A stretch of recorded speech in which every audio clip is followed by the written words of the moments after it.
बिस्मिल्लाहिर्रहमानिर्रहीम। Ninth class, आज हमारा फिजिक्स का नेक्स्ट लेक्चर स्टार्ट होता है। कल हमने मोमेंटम के बारे में पढ़ा था। मोमेंटम क्या था? क्वांटिटी ऑफ मोशन, कि किसी जिस्म की हरकत की मकदार। अब इसमें आपने एक वीडियो देख रहे हैं थोड़ी सी, इसमें 4 बॉल्स हैं, एक को मूव करके छोड़ा है, वो टकराती है, उसका मोमेंटम दूसरी में कन्वर्ट होता है, दूसरी का तीसरी में, तीसरी का नेक्स्ट में, और लास्ट बॉल मूव करती है। दोनों तरफ आप गौर कर रहे हैं तो लास्ट बॉल मूव कर रही है। यहाँ से दोनों की मैग्नीट्यूड, इनका मैस सेम है और एक की वेलोसिटी अगले में कन्वर्ट हो जाती है। इसका मोमेंटम एक बॉडी से दूसरे में शिफ्ट हो जाता है। आज हमने न्यूटन्स के लॉज ऑफ मोशन पढ़ने हैं। न्यूटन के 3 लॉज ऑफ मोशन हैं।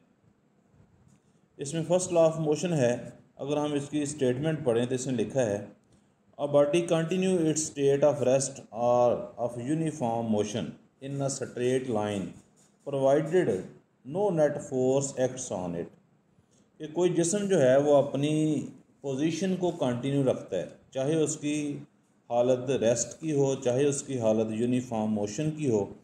वो जो भी उसकी पोजीशन होगी, जो भी उसकी स्टेट होगी, वो अपनी स्टेट को जारी रखने की कोशिश करता है जब तक कोई नेट फोर्स उसके ऊपर प्रोवाइड ना हो, एक्ट ना करे।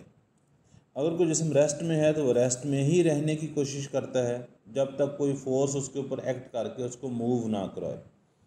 अगर कोई जिस्म मोशन में है तो वो मोशन में ही रहने की कोशिश करता है जब तक कोई बैरूनी फोर्स उसके ऊपर एक्ट ना करे और उसे स्टॉप करने की कोशिश ना करे।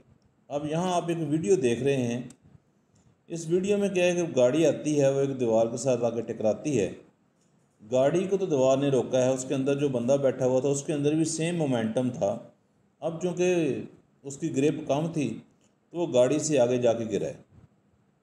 यहाँ ये एक एक्सपेरिमेंटली साबित हो गया है कि जब आप किसी चलते हुए जिस्म को रोकने की कोशिश करें तो उसका जो स्टेट है, न्यूटन का फर्स्ट लॉ ये कहता है कि जिस्म अपनी स्टेट को कंटिन्यू रखता है। यहाँ मोशन में था जिस्म, उसको आपने रोकने की कोशिश की तो वो रोक नहीं हुआ, गाड़ी रुक गई है, जिस्म आगे की तरफ गिरा है। तो अपनी स्टेट को कंटिन्यू रखने की कोशिश करता है। Newton first law of motion, दोबारा उसकी स्टेटमेंट पढ़ते हैं, a body continues its state of rest और of uniform motion in a straight line provided no net force acts on it, जब तक कोई बैरूनी फोर्स इसके ऊपर अमल ना करे। अब नेट फोर्स से मुराद क्या होती है? नेट फोर्स की एग्जांपल भी दी हुई है, उसकी डेफिनेशन भी दी हुई है। Net force is a resultant of all the forces acting on a body. अगर किसी जिस्म के ऊपर 2 या 2 से ज़्यादा फोर्सेस एक्ट कर रही हों, उन तमाम फोर्सेस का जो रिजल्टेंट फोर्स होती है उसको नेट फोर्स कहते हैं। अब यहाँ उसने कहा, अब एक और एग्जांपल उसने दी है, अगर हम इसको पढ़ें तो सिमिलरली उसने कहा, moving object does not stop moving by itself. कि कोई भी मूविंग ऑब्जेक्ट जो है वो खुद ब खुद स्टॉप नहीं होता। अब उसने एक बॉल है रोल्ड आना, उसने कहा एक जिस्म है, कोई बॉल आपके पास, वो रोल की हुई है, वो अगर रफ सरफेस के ऊपर रोल होगी तो स्टॉप हो जाएगी। अब ball rolled on rough ground stops earlier. एक बॉल जो है उसने कहा जो रफ सरफेस पे रोल हो रही होती है, रफ कहते हैं खुरदरी सरफेस, तो वो जल्दी स्टॉप हो जाती है। Then that rolled on a smooth ground, उस बॉल की निस्बत जो स्मूथ ग्राउंड के ऊपर रोल हो रही है। तो इसने कहा it is because that rough surface offer greater friction. ये इस वजह से हुआ है कि रफ सरफेस के ऊपर बॉल जल्दी इसलिए रुक जाती है कि रफ सरफेस की फ्रिक्शन जो है वो ज़्यादा होती है और स्मूथ सरफेस की फ्रिक्शन कम होती है। तो यहाँ उसने ये भी एक एग्जांपल दे दी बॉल की, एक उसने ये गाड़ी की आपको दिखाई हुई एग्जांपल। अब हम आगे चलते हैं। न्यूटन का फर्स्ट लॉ जो है उसको लॉ ऑफ इनर्शिया भी कहते हैं। इनर्शिया भी यही है कि अगर कोई जिस्म रेस्ट में है तो वो रेस्ट में रहने की कोशिश करता है, अगर कोई जिस्म मोशन में है तो मोशन में रहने की कोशिश करता है जब तक कोई बैरूनी फोर्स उसके ऊपर अमल करके उसकी हालत को चेंज ना करे। ये हमने कल पढ़ा था इनर्शिया। तो चूँकि इनर्शिया की जो करेक्टरिस्टिक्स हैं और law first law of motion दोनों की सेम है, इसलिए न्यूटन के फर्स्ट लॉ ऑफ मोशन को लॉ ऑफ इनर्शिया भी कहते हैं। Since Newton's first law of motion deal with the inertial property of matter, therefore Newton's first law of motion is also known as law of inertia. इसलिए Newton के first law of motion को law of inertia भी कहते हैं। इसकी उसने example एक बस से दिखाई है। उसने एक बस है, आप भी सब सफ़र करते हैं, अगर बस किसी शार्प राउंड जो आता है जिसे कॉर्नर कहते हैं या मोड़ आता है किसी सड़क के ऊपर, तो जब गाड़ी टर्न करती है तो उसके अंदर जो मुसाफिर बैठे होते हैं वो आउटवर्ड बाहर की तरफ झुक जाते हैं सारे, अगर गाड़ी यकदम टर्न ले ले। तो ये होता क्यों है कि मुसाफिर जो हैं वो मोशन में हैं बस के ऊपर। अब उनका जो नीचे वाला हिस्सा है वो तो सीट के साथ अटैच है, उसका ऊपर वाला जो मुसाफिर जो भी पैसेंजर होते हैं उनका ऊपर वाला हिस्सा बॉडी का वो सीट के साथ अटैच नहीं होता। नीचे वाला हिस्सा फ्रिक्शन की वजह से गाड़ी के साथ ही मूव करता है, लेकिन उनका अपर पार्ट जो है बॉडी का वो अपनी पोजीशन को स्ट्रेट लाइन में, अपनी मोशन को स्ट्रेट लाइन में रखने की कोशिश करता है।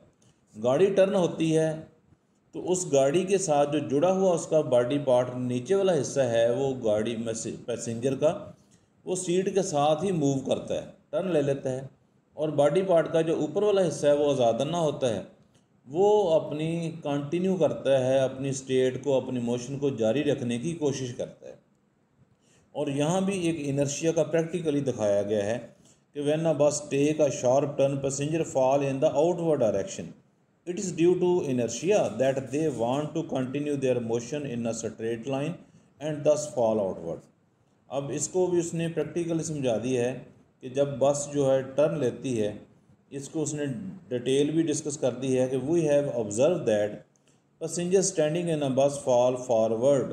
हमने ये भी जब बस उसने कहा कि पैसेंजर स्टैंडिंग इन अ बस, कि अगर एक बस चलती हुई आपने सफ़र किया, कुछ मुसाफिर खड़े होते हैं बस के अंदर, और जब बस ब्रेक लगाती है वो मुसाफिर सारे यकदम आगे को झुक जाते हैं, गिरते हैं आगे को, कि वो पैसेंजर जो स्टैंडिंग खड़े होते हैं ना बस फॉल फॉरवर्ड आगे को झुक जाते हैं या गिरते हैं। When it's driver apply brake suddenly, जब उसका ड्राइवर को यकदम ब्रेक अप्लाई करता है, it is because the upper part of the body tend to continue their motion, कि यहाँ भी यही सूरत हाल है कि जो जिस्म का अपर पार्ट है वो अपनी पोजीशन को कंटिन्यू रखता है, वो अपनी मोशन को कंटिन्यू रखने की ट्राई करता है, tends to continue their motion, why lower part of their bodies in contact with the bus, और जो उसका लोअर पार्ट है वो बस के साथ ही स्टॉप हो जाता है व्हेन इट, जब वो ब्रेक अप्लाई होती है, हैंस दे फॉल फॉरवर्ड, इसलिए वो मुसाफिर जो हैं वो आगे की तरफ झुकते हैं। ये 3-4 एग्जांपल्स यहाँ से उसने शो की हैं।